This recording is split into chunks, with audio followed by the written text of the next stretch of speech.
Olá, estamos aqui com José Francisco Botelho, tradutor premiado com Jabuti 2 segundos lugares por Romeu e Julieta e também por Contos da Cantuária do Chaucer, que está lançando nessa segunda-feira, dia 9, às 18h30, na sala Álvaro Moreira, aqui no Centro Municipal de Cultura, a sua nova tradução para Penguin, Companhia das Letras, de Júlio César, de William Shakespeare. E eu vou conversar com o José Francisco Botelho e perguntar a primeira coisa que eu tenho entrevistado vários tradutores recentemente. Traduzir Shakespeare, existe alguma coisa impossível ou não? Não, me perguntaram uma vez nos Estados Unidos se existia alguma coisa impossível de se traduzir. E na verdade eles me perguntaram isso a respeito do Guimarães Rosa. Se eu achava que era possível traduzir. E aí eu dei uma resposta no início, depois pensei e falei, não, na verdade eu não acho que nada seja introduzível. Eu acho que dá pra traduzir qualquer coisa. Tudo. Mas depende do tipo de tradução, né? Eu faço um tipo de tradução que é muito específico. Então, dentro desse tipo específico de tradução que eu faço, eu digo que qualquer coisa pode ser traduzida.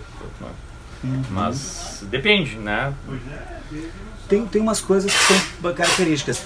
Do Contos da Cantuária, houve essa tradução com a inclusão de uma espécie de regionalismos, assim, que seria, não sei, não tem um termo técnico. Sim, no Contos da Cantuária, sim, mas é que isso fazia sentido dentro de um contexto específico. A questão é a seguinte, eu faço um tipo de recriação, né, da obra nos nossos tempos, o que não significa que eu vou modernizar tudo, porque tem uma questão muito sutil que é o seguinte: tu não podes deixar a coisa inverossímil. Então, de repente, às vezes tu adota uma linguagem que é descaradamente modernizada em todos os aspectos, assim, aí tu gera uma sensação de inverossimilhança no leitor ou no público que sabe que essa história se passa em outro tempo, em outro lugar, que foi escrita em outro tempo, em outro lugar. Então, a estratégia que eu adoto é tentar buscar um equilíbrio muito sutil entre uma sensação de familiaridade e de estranheza. Quer dizer, o leitor ou o ouvinte precisa ter uma sensação de que aquele texto é um pouco estranho, mas ao mesmo tempo que tem algo a ver com ele, que é alguma coisa, existe algum tipo de proximidade, de familiaridade, para que o texto se torne, eu acho que talvez seja essa a questão, emocionalmente acessível. Porque às vezes as pessoas me perguntam, tá, mas tu fazes o Shakespeare ser mais acessível? Aí eu paro para pensar, sim, do ponto de vista emocional, no sentido de que eu quero que o texto impacte emocionalmente, mesmo que às vezes a pessoa não esteja entendendo tudo que ela está ouvindo, né? Mas ela pode entender emocionalmente a emoção, ela pode entender a emoção do texto, a emoção da cena. Vou dar um exemplo assim, porque eu acho que mata mata o assunto, não que a gente deva parar de falar depois, mas assim, é o exemplo cabal. Romeu e Julieta, né? Foi o que eu traduzi antes do Júlio César. Pouca gente lembra, ou pouca gente se dá conta, que os dois primeiros atos eles são uma comédia. As pessoas riam, e parte do efeito da peça na época era que as pessoas começavam rindo e acabavam chorando, né? Só que o que acontece? O humor é a primeira coisa que se perde na tradução, especialmente o humor do Shakespeare, que é praticamente, sei lá, mais da metade é baseado em trocadilho.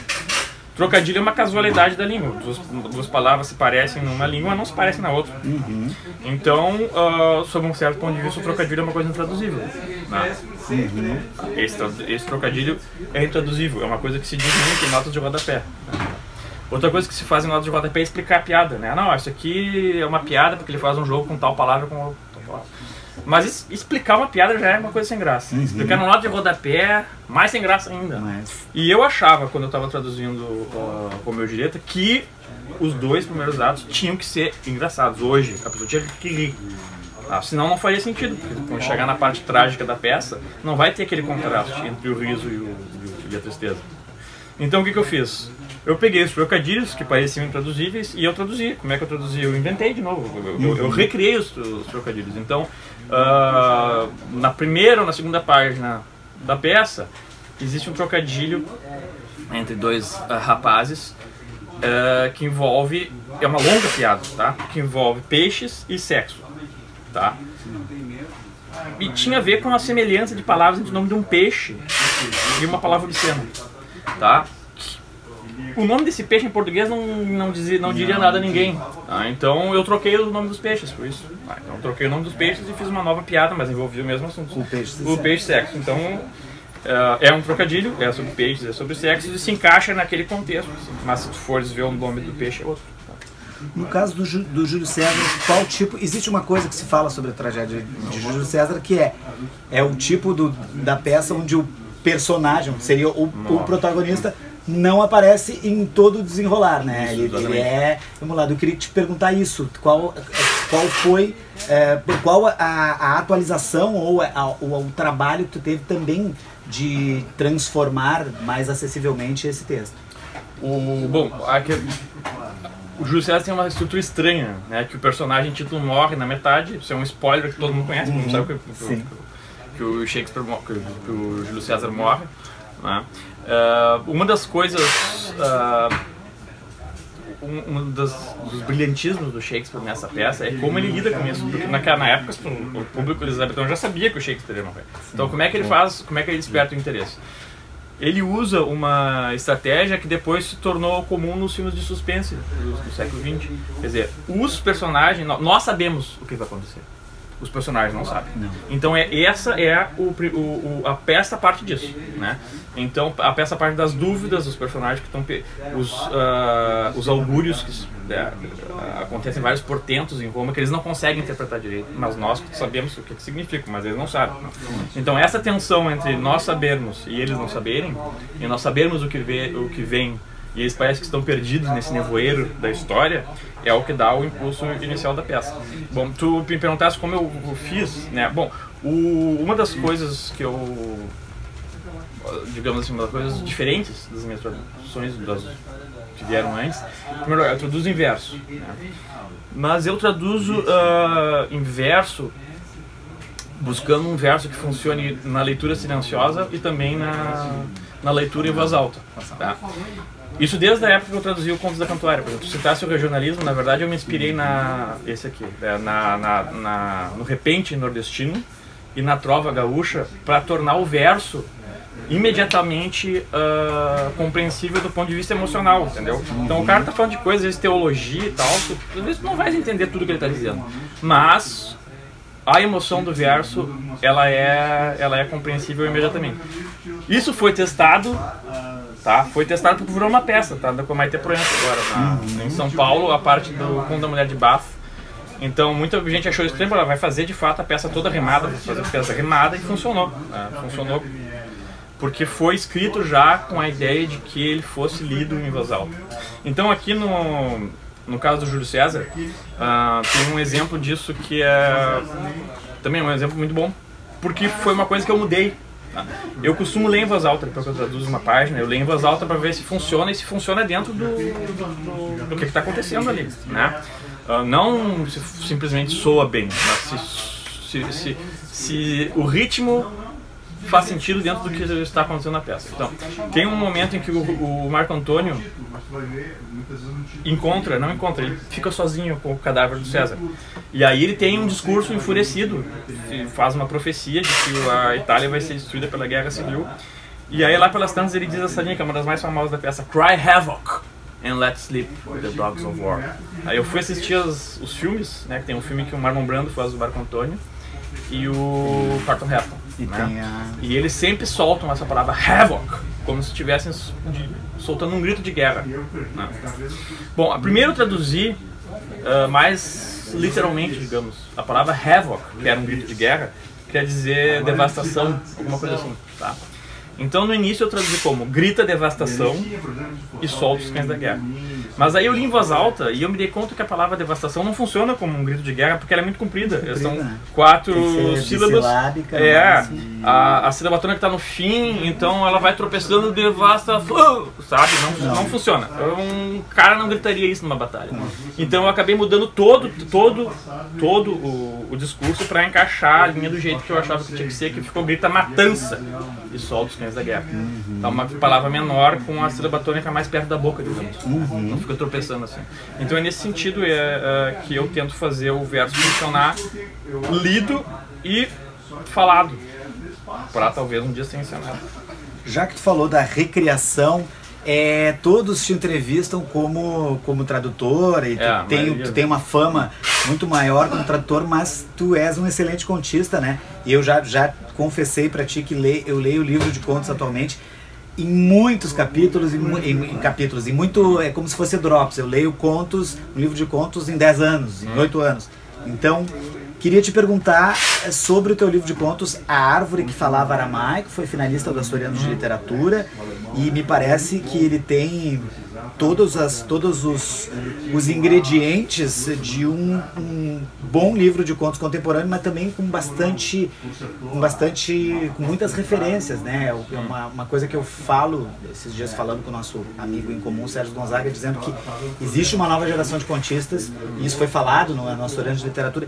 Existia a geração dos anos 70 e existe uma nova geração. Não está comprovado historicamente, mas tu Gustavo Chexter, temos 3 ou 4 também mulheres que tem uma nova geração forte de contistas. E eu queria te perguntar o teu trabalho, a tua escrita, a tua contística. Eu quero saber um pouco dela. Bom, em primeiro lugar, é uma coisa meio rara, né? Que esse livro foi um livro planejado para ser um livro de contos em 2 volumes.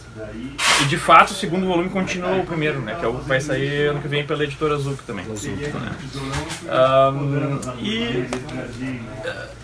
Na verdade, a origem desse livro era um incômodo que eu tinha, um certo incômodo que eu tinha, com essa certa ideia de unidade temática que eu não concordava. Por exemplo, assim, tu vai publicar um livro de contos, então todos os contos têm que ser, sei lá, urbanos e realistas. Ou, não, você vai escrever um conto passado fora da cidade grande, não, tem que ser o livro inteiro tem que ser todo sobre a vida do brasileiro contemporâneo, da brasileira contemporânea no interior, tem que ser todo sobre... Bom, na verdade, um livro de contos não é assim. Se for pegar os grandes contistas da América do Sul, o Borges, o Bioy Casares, o Cortázar, o que interessa, o que une as coletâneas de contos, não é onde passa, não é se é na cidade grande ou na cidade pequena, não é se é no campo, são temas filosóficos, são temas metafísicos, são outras questões, são questões que envolvem o tempo, a memória, os sonhos, a relação entre os sonhos e a realidade, né? A relação do ser humano com a morte. Então esses são esses temas mais que cortam assim, transversalmente o universo e o ser humano, é que dão uma unidade de um bom livro de contos, né? Não é que só porque o livro é todo passado, todos são contos passados em lugares semelhantes ou no mesmo tipo de narrativa, não é isso. Então eu resolvi fazer uma coisa extrema, né? Então esse aqui ele começa e é muito só que o Ben Jacobson ele entregou, ele tem uma ótima introdução, mas ele meio que entregou o segredo, que é o seguinte: o livro, tu começas lendo o livro, parece que vai ser um livro de contos realistas passados no interior do Rio Grande do Sul, né, puxando pro regionalismo, né? E aí chega na metade ele muda completamente, ele vira outro tipo de livro, né? Ele vira um livro de contos fantásticos que pode se passar em qualquer lugar do mundo, puxando um pouco pro decadentismo francês. Alguém falou que a segunda parte parece que é um Wisman Caboclo que escreveu, o Wisman As Avessas. Bom, e o segundo volume ele leva adiante essa mesma estratégia. Então o próximo volume ele começa na fronteira gaúcha e ele termina em Roma na época das Guerras Púnicas. Sim. Falando nisso, para fechar, eu queria te perguntar o teu conto primaz, assim, o conto que tu mais gostas, tem o teu conto preferido, assim? Peraí, o meu conto favorito do mundo ou que eu escrevi? Pode ser daqui. Não, o meu conto favorito... Não. Sempre, tu já tem. Tu tá perguntando qual é o meu conto favorito do universo. Do universo? Que pergunta, hein? Tem que ser um? Pode ser vários. Podemos destrinchar Borges, Cortázar e assim sucessivamente. Eu vou começar por um... O que tu lembrar, top of mind. Eu vou começar por um conto menos óbvio, menos conhecido, que é um conto do Bioy Casares chamado A Trama Celeste.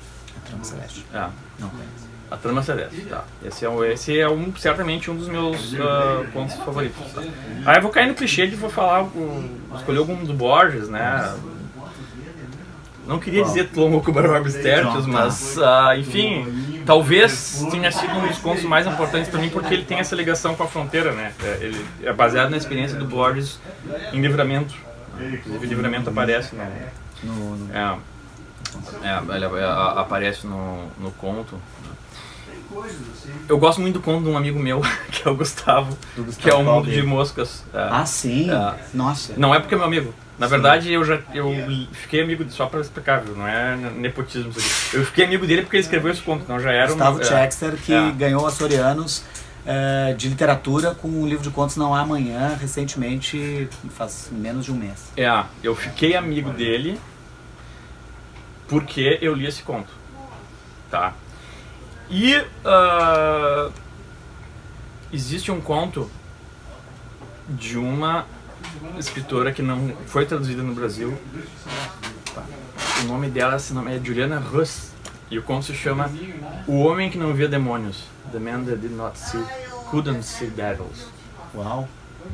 É um conto fantástico, que nunca foi traduzido no Brasil, mas é um dos meus contos favoritos. Acho que esses três aí. Olha, eu saberia, o José Francisco Botelho já me falou de outros contos. Para. Não. Sérgio Faraco. Todos os da fronteira, o Sérgio Faraco estão entre os meus favoritos. Inclusive, eu vou terminar declinando que parece que rolou um urro primal quando o Sérgio Faraco foi homenageado esses dias no Açorianos de Literatura, porque parece que o José Francisco Botelho é um dos principais fãs do Sérgio Faraco. Não, eu li um trecho do Sesmarias do Uratal Mogedor, né? E eu acho que o Sérgio Faraco tem o melhor final de conto da história do conto universal, que é do final de Guapé com Frangos. Sim, né? Que é me desculpem de velho, e lhe rachou o osso do peito com um facão. Acaba assim, é um amigo arrancando o coração do outro para levar o coração, porque o amigo está sendo devorado por corvos. Então, o melhor final de conto, pra minha opinião, que eu já li, é esse aí do Sérgio Faraco. Então, para terminar, primeiro, leiam Sérgio Faraco e se encontrarem ele na rua, falem com ele também, porque ele não fala muito, mas é importante. E só para dar o serviço, nessa segunda-feira, dia 9 de abril, às 18h30, por aí, na Sala Álvaro Moreira, no Centro Municipal de Cultura, na Érico Veríssimo 307, o lançamento com um debate que vai reunir o José Francisco Botelho, o Gustavo Melo Chexter e o Pedro Gonzaga também vai estar presente.